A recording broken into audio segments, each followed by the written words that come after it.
রাজধানীর আফতাবনগরে east West বিশ্ববিদ্যালয়ের সামনে অবস্থান নিয়েছেন শিক্ষার্থীরা।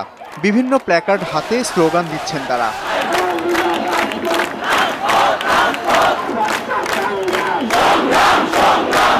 9 দফা দাবি আদায়ে পূর্ব ঘোষণা অনুযায়ী এই কর্মসূচি পালন করছে শিক্ষার্থীরা।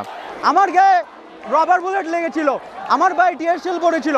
আমাদের বাবার টাকা ট্যাক্স দিয়ে কেনা এইসব জিনিস দেশের প্রতিরক্ষার জন্য ব্যবহার করার কথা, সেটা কেন সাধারণ ছাত্রদের উপর পড়বে? আমাদের দাবি এখন এটাই। আর এবার যদি ওনারা ভেবে থাকেন যে আমরা দমে যাব, আমরা কেউ দমবো না। আমরা এটার একটা শেষ দেখে ছাড়বো। এক দফা ওনাকে পদত্যাগ করতেই হবে।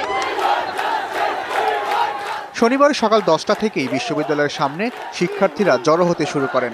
সময় বাড়ার সঙ্গে সঙ্গে বাড়ছে তাদের সংখ্যাও। এদিকে আফতাবনগর এলাকায় প্রবেশের প্রধান গেটের সামনে একপাশে অবস্থান নিয়েছে পুলিশ সদস্যরা।